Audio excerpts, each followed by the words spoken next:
Hello dear students, welcome back to my YouTube channel Real Nurse Stories Jeeshma. അപ്പോൾ ഇന്നത്തെ video LBS apply ചെയ്ത കുട്ടികൾക്ക് വേണ്ടിയിട്ടുള്ളതാണ്. LBS nursing and paramedical already correction date കഴിഞ്ഞു, നിങ്ങൾ submit ചെയ്തിട്ടുണ്ടാവുമെന്ന് വിചാരിക്കുന്നു. അപ്പോൾ ഒരുപാട് കുട്ടികൾ ഇപ്പോഴും കമൻറ്റ് ബോക്സ് ചോദിക്കുന്നതാണ്, ഇനി കറക്ഷൻ ചെയ്തിട്ട് അത് ശരിയായിട്ടില്ല, ഇനിയും കറക്ഷൻ ചെയ്യാൻ പറ്റുമോ, ഇനി എന്താണ് next step, provisional rank list എപ്പോൾ പ്രതീക്ഷിക്കാം, അത് കഴിഞ്ഞിട്ട് എന്തൊക്കെ ചെയ്യണം എന്നുള്ള കാര്യം, പിന്നെ ഓപ്ഷൻ രജിസ്ട്രേഷൻ, ഓരോ കുട്ടികൾക്കും അവരുടെ മാർക്കിനനുസരിച്ച് എങ്ങനെ കോളേജ് ഓപ്റ്റ് ചെയ്യുക എന്നുള്ള ക്വസ്റ്റ്യൻസൊക്കെ കണ്ടു. അപ്പോൾ ഇന്ന് ഞാൻ ഈ വീഡിയോയിൽ ഈ കാര്യങ്ങളെക്കുറിച്ചൊക്കെയാണ് എക്സ്പ്ലെയിൻ ചെയ്യുന്നത്. തീർച്ചയായും നിങ്ങൾ ഈ വീഡിയോ സ്കിപ്പ് ചെയ്ത് കണ്ടാൽ മാത്രമേ നിങ്ങൾക്ക് കംപ്ലീറ്റ് ആയിട്ട് മനസ്സിലാവുള്ളൂ. അപ്പോൾ LBSൻ്റെ പ്രൊവിഷണൽ റാങ്ക് ലിസ്റ്റ് എപ്പോൾ പബ്ലിഷ് ചെയ്യും എന്നുള്ളതാണ് ഫസ്റ്റ് എല്ലാവർക്കും ഉള്ള ഡൗട്ട്. അപ്പോൾ LBSൻ്റെ പ്രൊവിഷണൽ റാങ്ക് ലിസ്റ്റ് ഉടൻ തന്നെ, അതായത് ഈ വീക്ക് തന്നെ മിക്കവാറും പബ്ലിഷ് ആവുമെന്നാണ് അറിയാൻ കഴിഞ്ഞത്.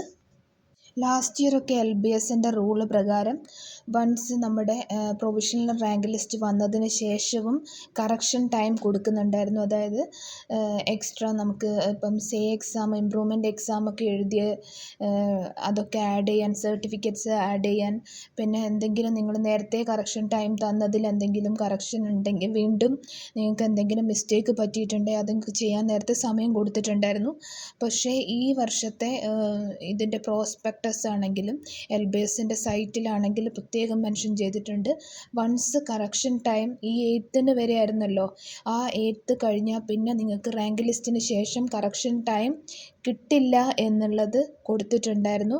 പക്ഷേ ഇനി അറിയില്ല, വൺസ് പ്രൊവിഷണൽ റാങ്ക് ലിസ്റ്റ് വന്നതിന് ശേഷം വീണ്ടും ടൈം അനുവദിച്ച് കിട്ടിയാൽ നല്ലതായിരിക്കും. കിട്ടുമോ എന്നുള്ള കാര്യത്തിൽ യാതൊരു ഉറപ്പും നമുക്ക് പറയാൻ പറ്റില്ല. പിന്നെ LBSലൂടെയും പിന്നെ AMCFNCK അല്ലെങ്കിൽ PNC MAC ഇതിലൂടെയൊക്കെ അഡ്മിഷൻ കിട്ടുന്ന നേരം പ്രൈവറ്റ് നഴ്സിംഗ് കോളേജിലെ ഫീസ് എങ്ങനെയാണ് എന്നുള്ള ക്വസ്റ്റ്യൻ കണ്ടിട്ടുണ്ടായിരുന്നു. അപ്പോൾ അത് സെയിം തന്നെയാണ്. AMCFNCKയിലാണെങ്കിലും LBSലാണെങ്കിലും ഏത് PNC MACലൂടെ ആണെങ്കിലോ അങ്ങനെ ഏത് കിട്ടിയാലും ഗവൺമെൻറ് നിശ്ചയിച്ചൊരു ഫിക്സ്ഡ് റേറ്റാണ് നിങ്ങൾക്ക് ഫീസായിട്ട് പ്രൈവറ്റ് നഴ്സിംഗ് കോളേജിൽ ഉണ്ടാവുക. അതുകൊണ്ട് നിങ്ങൾക്ക് ഏത് അസോസിയേഷനിലൂടെ വേണമെങ്കിലും നിങ്ങൾക്ക് അഡ്മിഷൻ എടുത്തിട്ട് പ്രൈവറ്റ് നഴ്സിംഗ് കോളേജിൽ ജോയിൻ ചെയ്യാം. പക്ഷേ ഡയറക്റ്റ് അഡ്മിഷൻ എടുക്കുന്ന സമയത്ത് കൂടുതൽ ഫീസും പിന്നെ ഡൊണേഷനും വാങ്ങിക്കും. ഓക്കെ.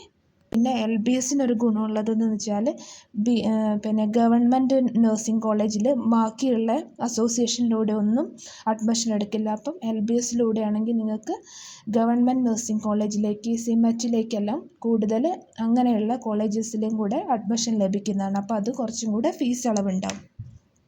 അടുത്തത് പ്രൊവിഷണൽ റാങ്ക് ലിസ്റ്റ് വന്നു കഴിഞ്ഞതിന് ശേഷം നിങ്ങൾ എന്തൊക്കെയാണ് ചെയ്യേണ്ടത് എന്നാണ് പറയാൻ പോകുന്നത്. പ്രൊവിഷണൽ റാങ്ക് ലിസ്റ്റും മെയിൻ റാങ്ക് ലിസ്റ്റും 2 തവണയായിട്ടാണ് നിങ്ങളുടെ റാങ്ക് ലിസ്റ്റ് വരിക എന്നുള്ളതൊക്കെ ഞാൻ ഓൾറെഡി വീഡിയോയിൽ എക്സ്പ്ലെയിൻ ചെയ്തിട്ടുണ്ടായിരുന്നു. ആദ്യം ഒരു പ്രൊവിഷണൽ റാങ്ക് ലിസ്റ്റ് വരും. പ്രൊവിഷണൽ എന്ന് പറഞ്ഞാൽ ഒരു ടെമ്പററി ആയിട്ടുള്ള, ഒരു ട്രയൽ ആയിട്ടുള്ള ഒരു റാങ്ക് ലിസ്റ്റ് വരും. അതിൽ നിങ്ങളുടെ നെയിം, ഡീറ്റെയിൽസ്, അതിൻ്റെ നേരെ നിങ്ങൾക്ക് എത്ര റാങ്കാണ് പ്രതീക്ഷിക്കുന്നത്, പിന്നെ നിങ്ങളുടെ കമ്മ്യൂണിറ്റി റാങ്ക്, അതായത് നിങ്ങൾ ഏതെങ്കിലും റിസർവേഷൻ കാറ്റഗറിയിലുള്ള കുട്ടികളാണെങ്കിൽ നിങ്ങളുടെ കമ്മ്യൂണിറ്റി റാങ്ക് എത്രയായിരിക്കും അങ്ങനെയൊക്കെ കൊടുത്തിട്ടുണ്ടാവും. പിന്നെ നിങ്ങളുടെ ഇൻഡെക്സ് മാർക്ക് അങ്ങനെ കൊടുത്തിട്ടുണ്ടാവും. നേരത്തെ പ്രൊവിഷണൽ റാങ്ക് ലിസ്റ്റ് വന്നതിന് ശേഷം ഒരു പർട്ടിക്കുലർ ടൈം നമുക്ക് കറക്ഷന് വേണ്ടിയിട്ട്, അതായത് റെക്ടിഫിക്കേഷൻ വെബ്സൈറ്റ് എന്നും പറഞ്ഞ് അവർ ഓപ്പൺ ചെയ്തിടുമായിരുന്നു.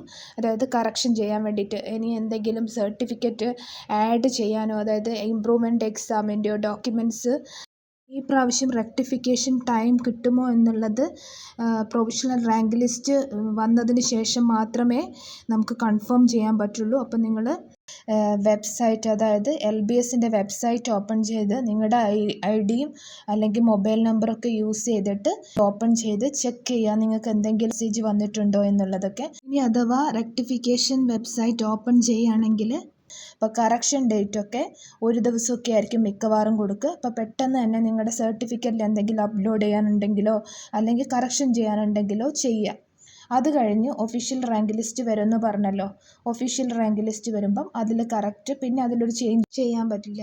ഈ പ്രൊവിഷണൽ റാങ്ക് ലിസ്റ്റിൽ നിന്ന് കുറച്ചും കൂടെ ചേഞ്ച് ഉണ്ടാവും ഒഫീഷ്യൽ റാങ്ക് ലിസ്റ്റ് വരുമ്പോഴേക്കും.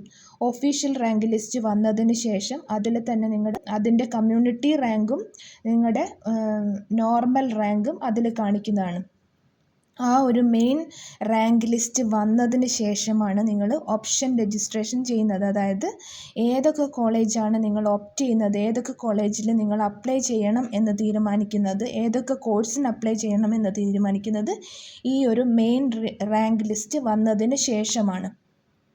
ഈ ഓപ്ഷൻ രജിസ്ട്രേഷനിൽ നിങ്ങൾക്ക് മാക്സിമം കോളേജസ് പിന്നെ കോഴ്സ് ആദ്യം നിങ്ങൾക്ക് ഏതൊക്കെ കോഴ്സാണോ ഓപ്റ്റ് ചെയ്യേണ്ടത്, ഒന്നിൽ കൂടുതൽ കോഴ്സ് ഓപ്റ്റ് ചെയ്യാൻ പറ്റും. നിങ്ങൾ കൂടുതൽ ആഗ്രഹിക്കുന്ന ഒരു കോഴ്സ് ആദ്യം വെക്കുക. ആ കോഴ്സിൻ്റെ കോളേജസൊക്കെ ഓപ്റ്റ് ചെയ്തതിന് ശേഷം മാത്രമാണ് അടുത്ത കോഴ്സും അതിൻ്റെ കോളേജസും ഓപ്റ്റ് ചെയ്യാൻ പാടുള്ളൂ. അങ്ങനെ മാക്സിമം കോളേജസ് നിങ്ങൾക്ക് പ്രയോറിറ്റൈസ് ചെയ്യാൻ പറ്റും. പ്രയോറിറ്റൈസ് ചെയ്യുന്നതൊക്കെ ഞാൻ ഓൾറെഡി നേരത്തെ വീഡിയോയിൽ പറഞ്ഞിട്ടുണ്ടായിരുന്നു. ഗവൺമെൻറ് കോളേജസൊക്കെ പ്രയോറിറ്റൈസ് ചെയ്യാം. പിന്നെ CPAS, CMET കോളേജ്, അതായത് ഗവൺമെൻറ് കൺട്രോൾഡ് ആയിട്ടുള്ള കോളേജസൊക്കെ നിങ്ങൾക്ക് സെലക്ട് ചെയ്യാം. അവിടെയൊക്കെ കുറച്ചും കൂടെ ഫീസ് ഇളവുണ്ടാവും. പിന്നെ നിങ്ങളുടെ ഡിസ്ട്രിക്റ്റിൽ വരുന്നതോ നിങ്ങളുടെ അടുത്ത് വരുന്നതോ ആയിട്ടുള്ള കോളേജസൊക്കെ സെലക്ട് ചെയ്യാം. എന്നിട്ട് പിന്നെ ഏതൊക്കെ കോളേജിൽ നിങ്ങൾക്ക് കിട്ടാൻ ചാൻസ് ഉണ്ട് അതിനനുസരിച്ച് ആ കോളേജസൊക്കെ നിങ്ങൾക്ക് പ്രയോറിറ്റൈസ് ചെയ്യാം. ഇതിന് ശേഷം വരുന്ന സ്റ്റെപ്പാണ് ട്രയൽ അലോട്ട്മെൻറ്റ്. അതായത് LBSൻ്റെ എല്ലാ കാര്യങ്ങളും തന്നെ വളരെ സ്മൂത്തായിട്ട് നടക്കുന്നതാണ്. അപ്പോൾ നിങ്ങൾക്ക് പെട്ടെന്ന് മനസ്സിലാക്കാൻ പറ്റും. അപ്പോൾ ആദ്യം ട്രയൽ അലോട്ട്മെൻറ്റ് വന്ന് നിങ്ങൾക്ക് ഏത് കോളേജസിലൊക്കെ അലോട്ട്മെൻറ്റ് കിട്ടും, നിങ്ങളിപ്പോൾ പ്രയോറിറ്റൈസ് ചെയ്തതിൽ ഏത് കോളേജസിൻ്റെ നിങ്ങൾക്ക് അലോട്ട്മെൻറ്റ് കിട്ടും എന്നുള്ളതിനെക്കുറിച്ച് നിങ്ങൾക്ക് ഏകദേശം ഒരു അണ്ടർസ്റ്റാൻഡിങ് ഇതിലൂടെ ഉണ്ടാവും. അത് കഴിഞ്ഞിട്ടാണ് പിന്നെ നിങ്ങൾക്ക് ഈ ട്രയൽ അലോട്ട്മെൻറ്റ് തന്നെ നിങ്ങൾക്ക് വീണ്ടും നിങ്ങളുടെ പ്രയോറിറ്റൈസ് ചെയ്യുന്നത് മാറ്റാം. പക്ഷേ എക്സ്ട്രാ കോളേജസ് ഒന്നും ആഡ് ചെയ്യാൻ പറ്റില്ല. എന്നിട്ട് വീണ്ടും നിങ്ങളിത് സബ്മിറ്റ് ചെയ്യുമ്പം ഇതിൻ്റെ ഫൈനൽ അലോട്ട്മെൻറ്റ് വരും. ഫൈനൽ അലോട്ട്മെൻറ്റ് എന്ന് പറഞ്ഞാൽ 1, 2, 3 എന്നുള്ള രീതിയിലാണ് ഫൈനൽ അലോട്ട്മെൻറ്റ് വരിക. അപ്പോൾ ഫസ്റ്റ് അലോട്ട്മെൻറ്റിൽ കൂടുതൽ മാർക്കുള്ള ഇൻഡെക്സ് മാർക്കുള്ള കുട്ടികൾക്ക് ഫസ്റ്റ് അലോട്ട്മെൻറ്റ് ലഭിക്കുന്നതാണ്. അപ്പോൾ ഞാൻ ഓൾറെഡി പറഞ്ഞിട്ടുണ്ടായിരുന്നു, ടോക്കൺ ഫീസ് എന്തായാലും നിങ്ങൾക്ക് ഫസ്റ്റ് അലോട്ട്മെൻറ്റിൽ ഏത് കോളേജ് കിട്ടുകയാണെങ്കിൽ നിങ്ങൾ പെട്ടെന്ന് തന്നെ നിങ്ങളുടെ സീറ്റ് ബുക്ക് ചെയ്യുക ടോക്കൺ ഫീ കൊടുത്തിട്ട്. നെക്സ്റ്റ് അലോട്ട്മെൻറ്റിൽ നിങ്ങൾക്ക് അതിലും കൂടെ ബെറ്റർ ആയിട്ടുള്ളൊരു കോളേജ് കിട്ടാൻ ചാൻസ് ഉണ്ട്. എന്ത് തന്നെ ആയാലും നിങ്ങൾ ഫസ്റ്റ് അലോട്ട്മെൻറ്റിൽ ഏത് കോളേജ് കിട്ടിയാലും ടോക്കൺ ഫീ കൊടുക്കുക. അത് ഒരൊറ്റ പ്രാവശ്യം ടോക്കൺ ഫീ കൊടുത്താൽ മതി. അതായത് നിങ്ങൾക്കിപ്പോൾ മൂന്നാമത്തെ അലോട്ട്മെൻറ്റിലുള്ള കോളേജാണ് നിങ്ങൾക്ക് ഇഷ്ടപ്പെടുന്നത് എങ്കിൽ പോലും ഫസ്റ്റ് അലോട്ട്മെൻറ്റിൽ നിങ്ങൾക്ക് കിട്ടിയ കോളേജിൽ നിങ്ങൾ ടോക്കൺ ഫീ കൊടുത്താൽ ആ കോളേജിലേക്ക് അത് ഓട്ടോമാറ്റിക്കായിട്ട് ഒരു പ്രാവശ്യമേ അടയ്ക്കേണ്ടുള്ളൂ. അത് ഓട്ടോമാറ്റിക്കായിട്ട് നിങ്ങളുടെ ലാസ്റ്റ് അഡ്മിഷൻ എടുക്കുന്ന കോളേജിലേക്ക് മാറുന്നതായിരിക്കും. ടോക്കൺ ഫീ വൺസ് നിങ്ങൾ അടച്ചില്ലെങ്കിൽ അലോട്ട്മെൻറ്റിൽ നിന്ന് നിങ്ങളുടെ പേര് അവർ ക്യാൻസൽ ചെയ്യുന്നതാണ്. അതുകൊണ്ട് തന്നെ ടോക്കൺ ഫീ വളരെ ഇമ്പോർട്ടൻ്റ് ആണ്. ടോക്കൺ ഫീ കൊടുത്തിട്ട് നിങ്ങൾ അലോട്ട്മെൻറ്റിൽ മെയിൻറ്റെയിൻ ചെയ്യാൻ വേണ്ടിയിട്ടാണ് ടോക്കൺ ഫീ കൊടുക്കുന്നത്. ഫസ്റ്റ് അലോട്ട്മെൻറ്റ് തന്നെ കിട്ടിയ കോളേജ് മതി, ഇനി സെക്കൻഡ് അലോട്ട്മെൻറ്റിലൊന്നും നിങ്ങൾക്ക് അതിൻ്റെ ആവശ്യമില്ല എന്നുള്ള കേസിൽ നിങ്ങൾ ഫസ്റ്റ് അലോട്ട്മെൻറ്റ് തന്നെ ടോക്കൺ ഫീസ് കൊടുത്ത് അതിനുശേഷം നിങ്ങൾക്ക് ബാക്കി പ്രയോറിറ്റീസ് ഡിലീറ്റ് ചെയ്തിട്ട് അതിൽ കൺഫർമേഷൻ കൊടുക്കാവുന്നതാണ്. അല്ലാത്ത കുട്ടികൾ സെയിം തന്നെ ആ ടോക്കൺ ഫീ അടയ്ക്കുക, എന്നിട്ട് ആ അലോട്ട്മെൻറ്റ് ലിസ്റ്റിൽ കണ്ടിന്യൂ ചെയ്യുക. അപ്പോൾ നിങ്ങൾക്ക് സെക്കൻഡ്, തേർഡ് അലോട്ട്മെൻറ്റിൽ നിങ്ങൾ ബെറ്റർ ആയിട്ടുള്ള കോളേജ് കിട്ടുമ്പം ഡയറക്റ്റ് അവരൊരു ഡേറ്റ് തരും. അങ്ങനെ ഡയറക്റ്റ് ഫിസിക്കലി പോയിട്ട് നിങ്ങളുടെ ഒറിജിനൽ ഡോക്യുമെൻറ്റ്സും കൊണ്ട് നിങ്ങൾ ഫിസിക്കലി പോയിട്ട് നിങ്ങൾ കോളേജിൽ നിങ്ങൾക്ക് ജോയിൻ ചെയ്യാൻ പറ്റും. ആ സെയിം ടൈം തന്നെ ഫീസ് അടയ്ക്കേണ്ട ആവശ്യമുണ്ട്. അപ്പോൾ ഫീസ് അടയ്ക്കേണ്ട കുട്ടികൾ, അപ്പോൾ ഓൾറെഡി നിങ്ങൾക്ക് ലിസ്റ്റ് വന്നു, അലോട്ട്മെൻറ്റ് ലിസ്റ്റ് വന്നു, അതിനുശേഷം നിങ്ങൾക്ക് ഇന്ന കോളേജാണ് എന്നൊക്കെ മനസ്സിലാകുമ്പം ആ കോളേജിൽ നിന്ന് നിങ്ങൾക്കൊരു പേപ്പർ കിട്ടിയ എഡ്യൂക്കേഷൻ ലോൺ എടുക്കേണ്ട കുട്ടികളാണെങ്കിൽ ആ എഡ്യൂക്കേഷൻ ലോണിനെ കുറിച്ച് ഞാൻ ഓൾറെഡി ഒരു വീഡിയോ ചാനലിൽ ഇട്ടിട്ടുണ്ട്. അപ്പോൾ അത് കാണാം. അപ്പോൾ ആ ഡോക്യുമെൻറ്റ്സ് ഒക്കെ ആയിട്ട് പോയിട്ട് നിങ്ങൾക്ക് എഡ്യൂക്കേഷൻ ലോൺ എടുക്കുക. അല്ലാത്ത കുട്ടികൾ ഫിനാൻഷ്യലി നിങ്ങൾ അന്നത്തേക്ക് എന്തൊക്കെ ഫണ്ട് സെറ്റ് ചെയ്യാൻ പറ്റുമോ, അതായത് അഡ്മിഷൻ ഡേയിൽ മിക്കവാറും നിങ്ങൾ ഫീസ് അടയ്ക്കണം. ആ ഫീസ് നിങ്ങൾ റെഡിയാക്കിയിട്ട് ഒറിജിനൽ സർട്ടിഫിക്കറ്റ് പിന്നെ അതിൻ്റെ കോപ്പീസും കൊണ്ട് വേണം പോകാൻ. പിന്നെ നഴ്സിംഗ് പ്രൊഫഷൻ ഇമ്പോർട്ടൻ്റ് ആയിട്ടുള്ളൊരു കാര്യമാണ്. ഹെപ്പറ്റൈറ്റിസ് ബി വാക്സിൻ എടുത്തിരിക്കണം. ഹെപ്പറ്റൈറ്റിസ് ബി വാക്സിൻ എടുത്തിട്ട് അതിൻ്റെ ഒരു സർട്ടിഫിക്കറ്റും നിങ്ങൾക്ക് ബാക്കി എല്ലാ സർട്ടിഫിക്കറ്റിനെ കുറിച്ചും അറിയായിരിക്കും. പക്ഷേ ഹെപ്പറ്റൈറ്റിസ് ബി വാക്സിൻ സർട്ടിഫിക്കറ്റും കൂടെ നിങ്ങൾക്ക് ആവശ്യമാണ്.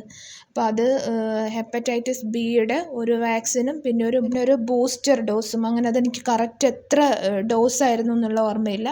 ആ സർട്ടിഫിക്കറ്റ് ഏതൊരു കോളേജിൽ അഡ്മിഷൻ എടുക്കുന്നുണ്ടെങ്കിലും ആ സർട്ടിഫിക്കറ്റും അത്യാവശ്യമാണ്. അതായത് LBS ത്രൂവോ അല്ലാതെയോ നിങ്ങൾ കോളേജ് എടുക്കുന്നുണ്ടെങ്കിൽ, നഴ്സിംഗ് അഡ്മിഷൻ എടുക്കുന്നുണ്ടെങ്കിൽ നിങ്ങൾക്ക് ഹെപ്പറ്റൈറ്റിസ് ബി വാക്സിൻ സർട്ടിഫിക്കറ്റ് അത്യാവശ്യമാണ്. ഞാൻ പല വീഡിയോസായിട്ട് ലാസ്റ്റ് ഇയറിൻ്റെ LBS റാങ്ക് ലിസ്റ്റ് അനാലിസിസ് ചെയ്തിട്ടുണ്ടായിരുന്നു. അതായത് നിങ്ങളുടെ ഇൻഡെക്സ് മാർക്കിനനുസരിച്ച് ഏതൊക്കെ കോളേജ് കിട്ടും എന്നുള്ളത്. അപ്പോൾ അതിൻ്റെ ഒരു കംപ്ലീറ്റ് ലിസ്റ്റ് ഞാൻ എടുത്തു വെച്ചിട്ടുണ്ട്. അപ്പം ആ വീഡിയോ ഞാൻ ഉടൻ തന്നെ അപ്ലോഡ് ചെയ്യുന്നതാണ്.